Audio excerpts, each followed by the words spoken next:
back to my channel. Today I'm going to be filming all of the books I read in July.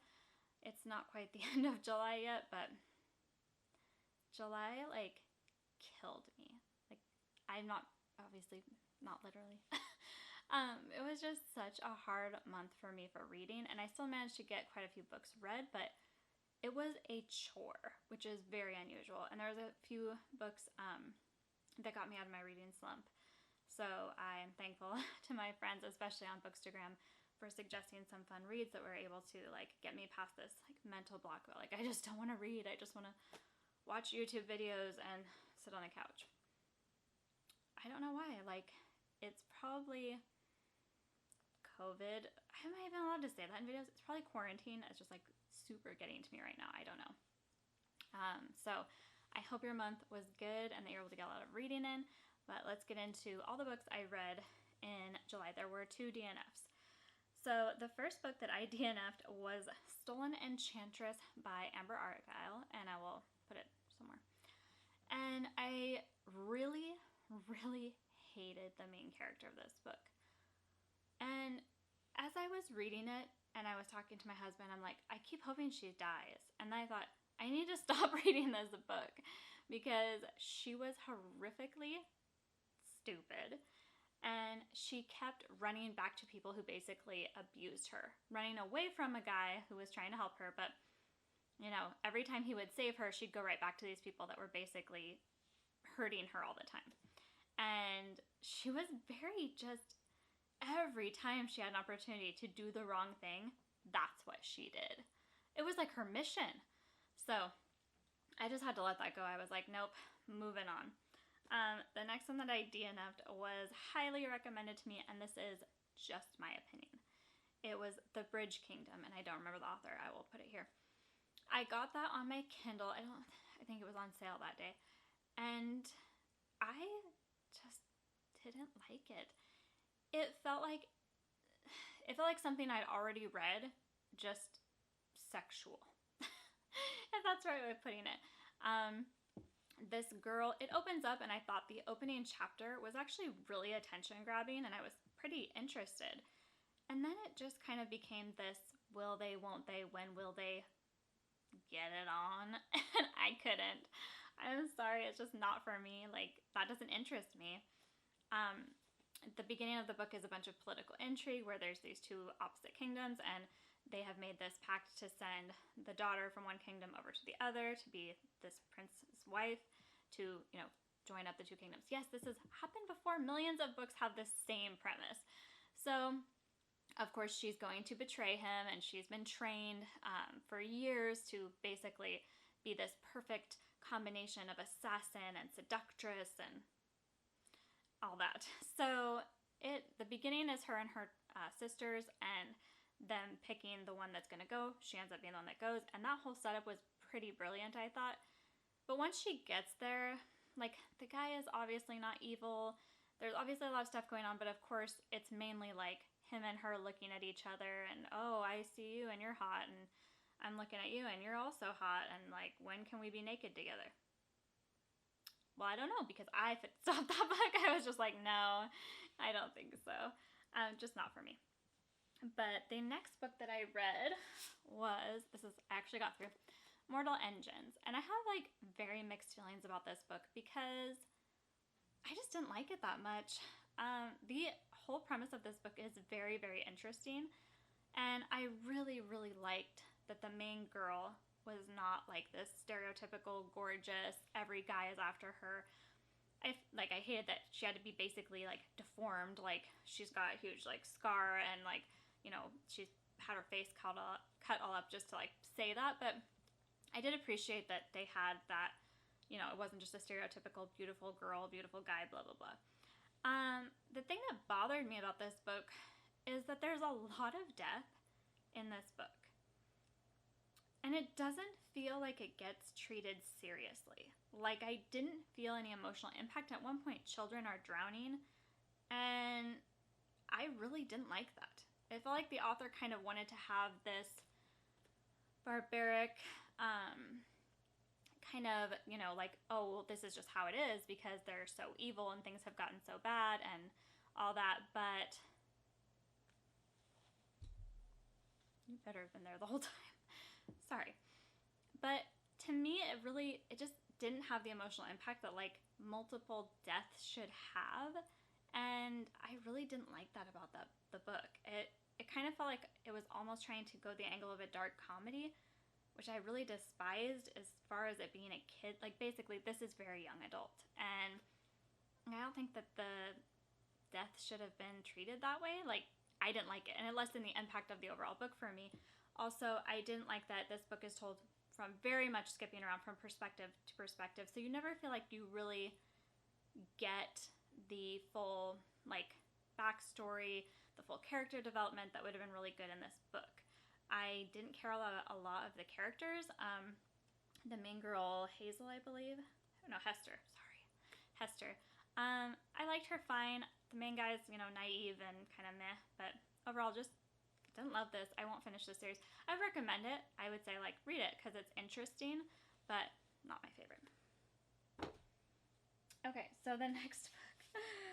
Oh, actually, I'll go off my list. So the next book I read was A Long Fatal Love Chase by Louisa May Alcott. If you're wondering how A Long Fatal Love Chase has escaped your notice, if you're a big Alcott fan or Alcott, kind of a good thing if you haven't read it. This was described as being her most scandalous. Some people described it as a bodice ripper. Oh dear God, it's not. Okay, stop now. This book is, though, I believe was one of her first novels that she ever wrote. And it is very, very dramatic. The title alone, A Long Fatal Love Chase, is just drama. And it feels like a young girl who wrote, writing this was like, what's all the salacious things I can put into one book? Okay, make them married, but he's already married to somebody else. Oh, make that guy his that kid is his secret love child. Okay, now she's gonna run away to a convent and fall in love with the priest. Ooh. That is how that is written, and it is hilarious. Okay, it's not hilarious. It's a very dramatic story, but when I'm describing it to somebody, it sounds like it's like the movie In Search of the Castaways, which if you haven't seen it, it's amazing. But that movie has every natural disaster that can happen. Every natural disaster is in that movie. And that is A Long Fatal Love Chase.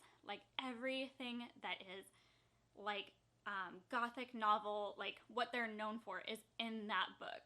So the falling in love with the priest. She's running away from her husband who tricked her into marrying him. He's already married. Through the whole book. We get the setup in the beginning, and he basically steals her away, forces her to marry him, and they, she's in love with him kind of. And then, she finds out he has this child, and he has a wife, and then she goes and tries to run away a bunch and gets, to this convent where she's betrayed by another priest but falls in love with a different one. And then she finally finds this guy to help her and lives with him and takes care of his young daughter, and he falls in love with her, but her ex-husband, that's not really her husband, he convinces this guy she's insane, and she gets sent to a mental institution, and all this stuff. It's insane. So I would say if you're gonna read it, go into it with entertainment value, and just to say you've read it. It's very interesting.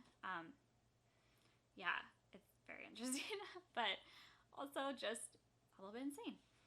So the next thing that I read was Turtles All the Way Down. I posted a full review on this. Yes. I'm my uploading schedule's a little off. So, my thoughts. This didn't work for me.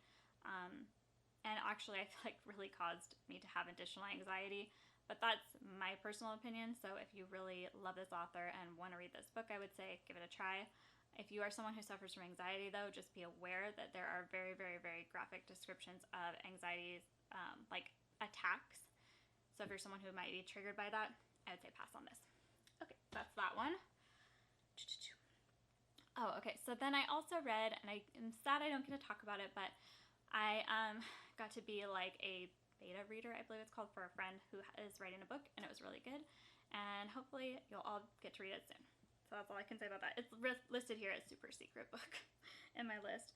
And then I read Murder on the SS Rosa, which is a Ginger Gold mystery. And I don't read a lot of mysteries, but this was suggested to me by a friend on Instagram, and I will say it got me out of my, like, partially out of my reading slump, because at least it was entertaining. But it was very interesting how little attention was, like, put on, like, the murder. Like, there's a lot of descriptions. This is in, like, the 1920s, so this girl's, like, you know, her style, she's got, like, the flapper style, and her hair and her clothes and her style are very, very central to this book. I don't know why, but I think it was written by a man, too, which is, maybe I'm wrong. But it's just, like, she's very wealthy and she can afford all these beautiful things, and she's not the most likable, but she's also not unlikable. Like, I kind of want to dislike her just because she's like the very stereotypical rich girl who gets what she wants, who's very good looking, and she's basically a wealthy widow. And I kind of want to dislike her, but she's also pretty endearing and, you know, likable in her own way. So I would say if you like really lighthearted mysteries that are clean and just fun, and you like that time period, definitely a fun read. The next book that I read that also helped get me out of my reading slump is Fangirl, which I have really liked. This is personal to me, though, in that this book is extremely close to how my life actually was, and how I met my husband is very similar to this book.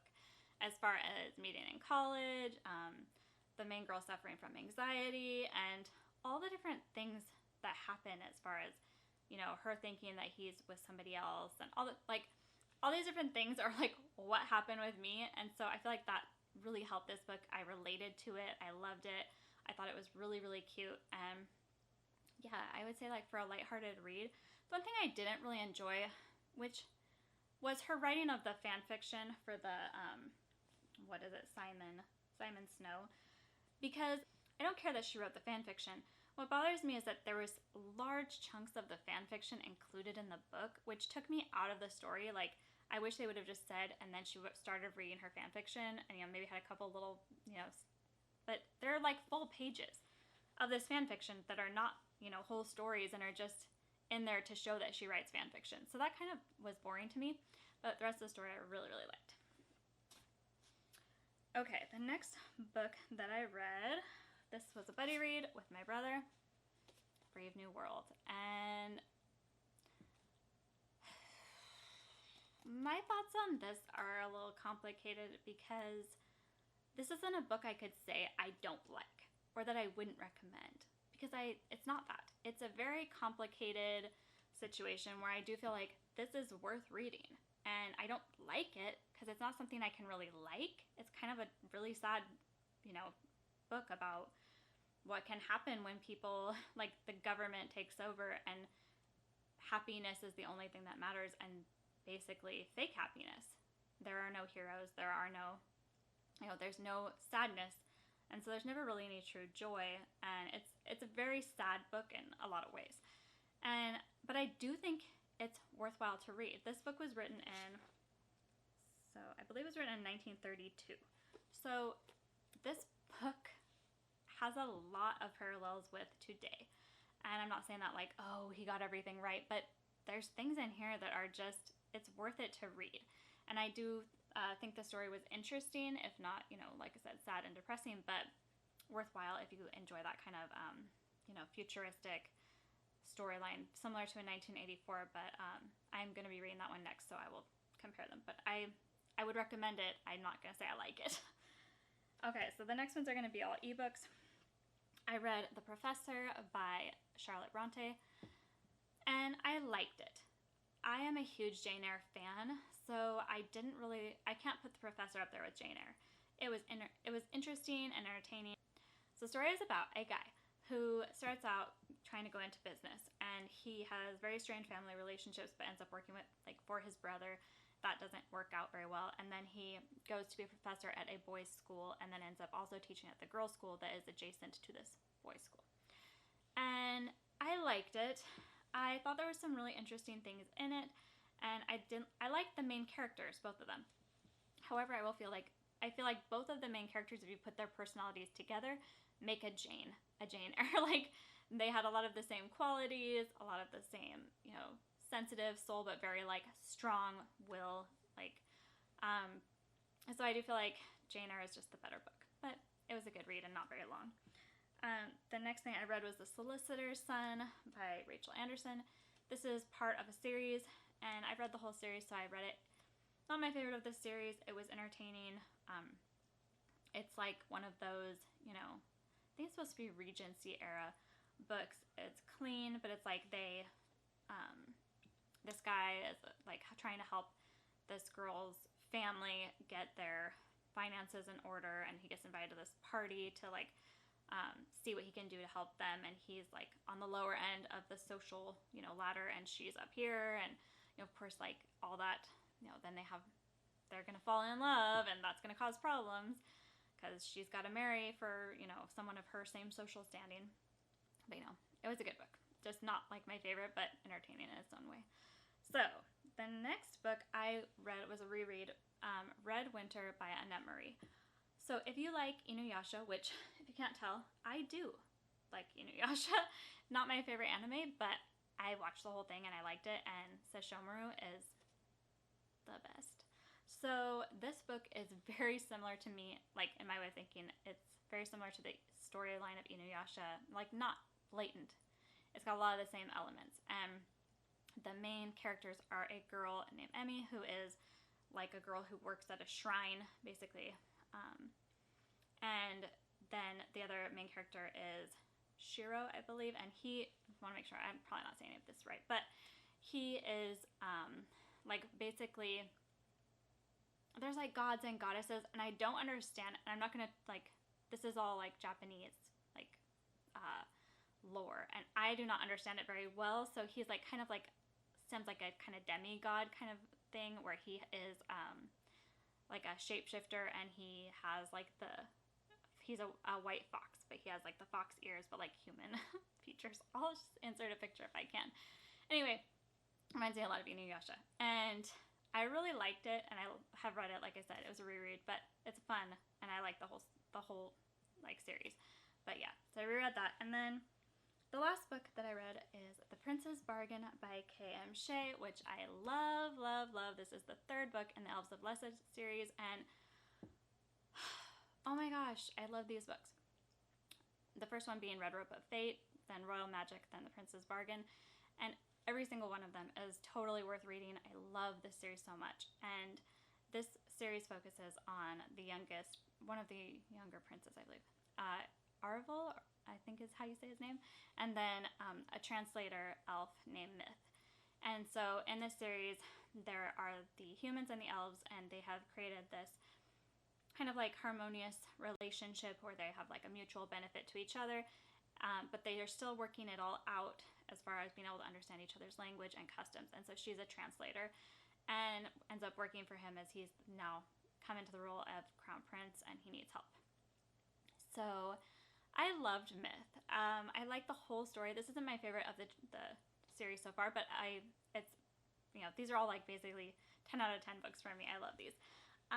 But I like Myth because the other two girls in the series are warriors, very much like BA warriors. And Myth is still a really strong character, but she's a scholar. She is using her brain. Like, not the other girls are dumb. They're just like, they're skilled fighters. And I like that Myth is still a strong female character who doesn't have to be a warrior. She doesn't have to know how to throw knives or use a sword. She is smart. And what's hilarious is this book is a lot about like politics and trade agreements, which is like everything I hate about the Star Wars prequels, but done right in, this is my notes, in The Prince's Bargain. Like it's actually very entertaining and a super fun book. So yeah, Star Wars prequels and the Trade Federation. Ugh, okay, but in this book, it's actually really interesting and done very well. It's a good setup. So those are all the books that I read in July. If you have made it to the end of this video, thank you so much for watching. Please like and subscribe, and definitely tell me in the comments how your reading month for July was. This was a tough one. I'm really hoping that August is going to be a good month. I have a lot of books on my TBR list for August. So yeah, I hope to talk to you soon.